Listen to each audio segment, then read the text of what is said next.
This is not your average 10-minute long YouTube video with an intro that's way too long, followed by a 3-minute long Skillshare ad, followed by content that is just copy pasted from another YouTube video. No, this is my step-by-step guide to selling your art on Saatchi from someone who has actually sold original art on Saatchi repeatedly. And on top of that, I was also featured in multiple collections created by Rebecca Wilson, the lead curator of Saatchi, and I was also selected to participate in the other art fair in London organized by Saatchi. And in this video I'm going to try and give you the best advice for struggling artists so that you can get rid of those compulsive thoughts of not making enough money from your art. And I'm going to do some assuming here. I'm going to assume that you're aged in between 20 and 40, that you didn't went to a famous art school, and that you're not afraid of being a sellout artist. Let's get started.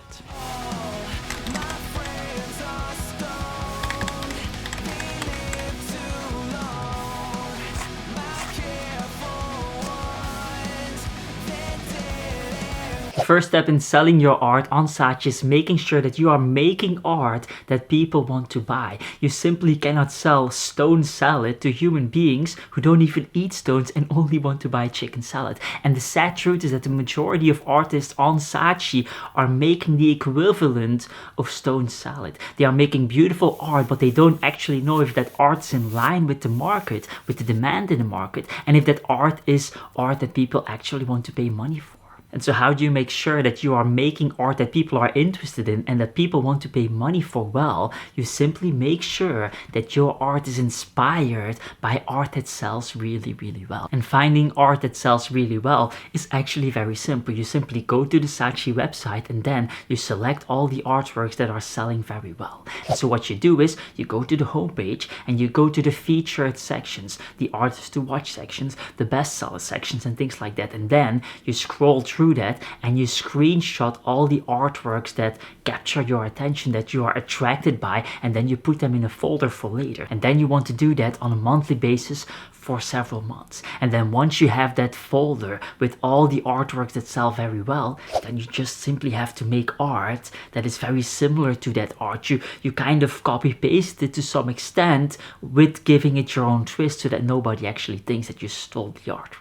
And then once you have artworks that are in demand, that people want to pay money for, you want to upload those artworks in a way that you maximize your chances of being featured in those featured sections on the homepage yourself. And you do that by drip uploading your artwork. And so what does that mean? Well, it simply means that you upload one artwork a week on different days of the week instead of uploading all your art at once. By uploading it on a weekly basis, you will increase your chances of the curators seeing your art, and not just seeing your art once, but seeing your art repeatedly. And familiarity simply sells. The more familiar they are with your work, the higher your chances of being featured yourself. Now, all of this will not happen if you don't generate any initial sales. And so let's talk about generating those sales.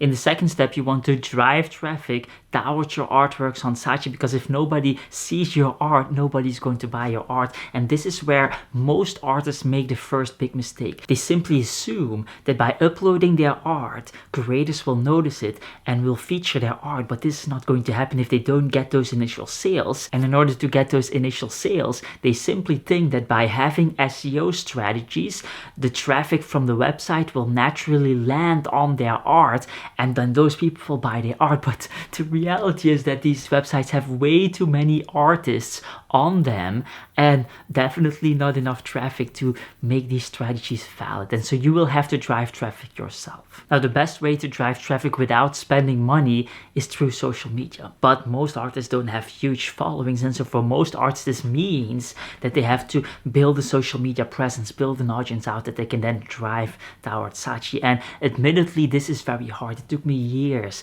to get some kind of traction on social media.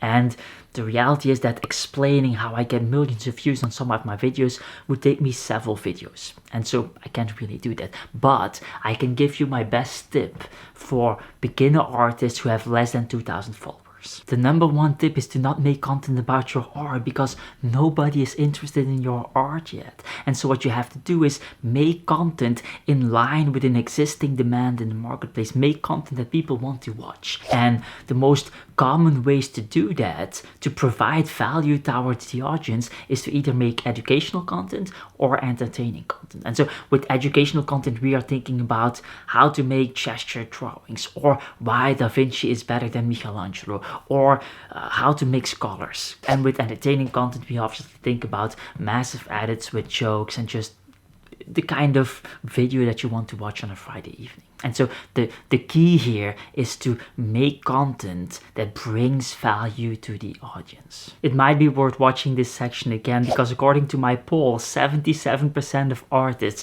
are not posting on a weekly basis or haven't even started marketing their art at all. And the topic of marketing is something that art schools and other influencer artists are not talking enough about. Now, once you've achieved this stage, you are making art that people want to buy, and you are also marketing your art and driving traffic to your Saatchi sales page. Then you will start seeing your first sales coming in. And it's at this stage that you want to add wood on the fire. You want to start using proven sales strategies to boost your sales up. Now, these strategies that I will be explaining are actually extremely easy and barely take any effort. So let's go.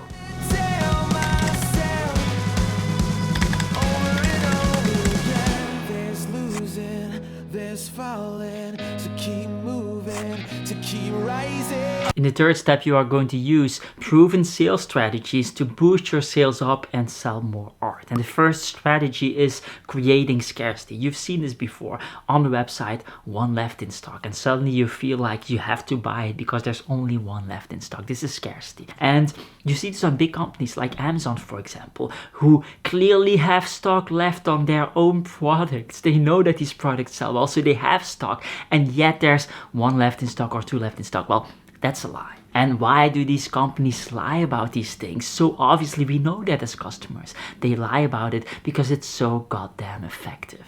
And so you want to do this as well as an artist. How are you going to do this on Saatchi? Simple. Creating red dots. Red dots that indicate that the artwork is sold. They actually changed this feature a couple of months ago because when I was using Saatchi Art a lot, you couldn't do this. But now, for some reason, they changed it. And so here's what you're going to do. Click on your artworks and then scroll down until you see the button Edit Artwork. Then you click on Price and Details, and then you simply select that the artwork is sold and click Save and Continue. And then when you go back to your artworks and you refresh the page, the red dot should appear next to the artwork.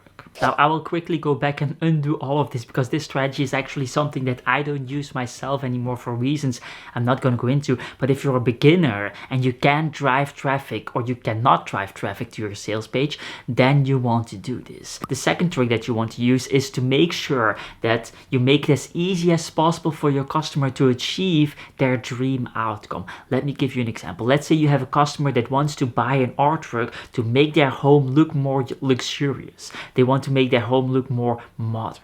Now, the more you can increase the certainty that they will achieve that dream outcome, the more likely they will buy your work. And so the question becomes, how can you make sure that their perceived certainty of achieving their outcome increases? Well, you can do this by adding pictures of your artwork in different interiors, because some of those interiors will look very similar to the interior that they have at their home, and so they can then, through that picture, imagine your artwork much more easily in their home and see how luxurious it would actually be. And so this is something that you want to use. The third trick again has something to do with them achieving their dream outcome. Anything that gets them closer to that dream outcome will increase your sales, and you can do that by increasing the certainty. You can also do it by decreasing the time it will take to get towards that dream outcome. And so when you are selecting the time period that it will take to package your artwork and then ship your artwork, you want to make that as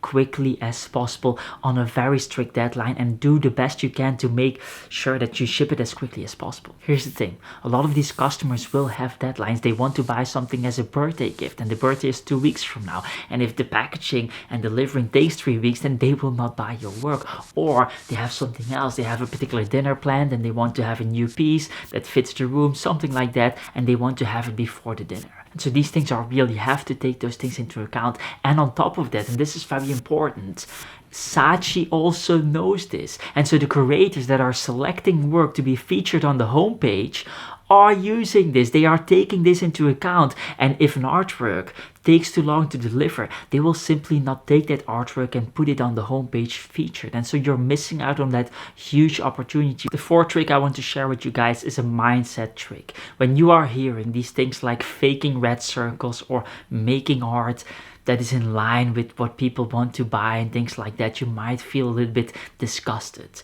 And for those people who feel disgusted, the next minute might be the most important minute of your artistic career. You cannot have a negative viewpoint on selling. You cannot have a negative viewpoint on becoming a sellout artist or being afraid of borderline unethical sales strategy, because of the simple fact that art is already the hardest thing in the world. You are not only competing against millions of artists for a handful of galleries and collectors that are worth it, you are also competing against all the artists of the past hundreds of years who might already be dead but have established careers and are still selling on the secondary market. And so art is the only place where you are fighting against the best, most brightest, smartest people of the history books, and also the contemporary people who are giving it their all. And so it is impossible.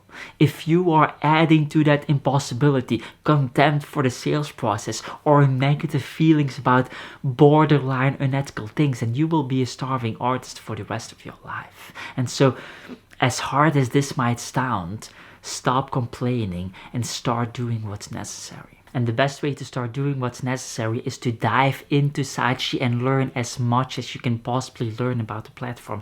And the best way to learn about the platform is to watch my video. Watch this before you start selling paintings on Saatchi. I'll link it in the description and in the end screens. That said, get the hell out of here.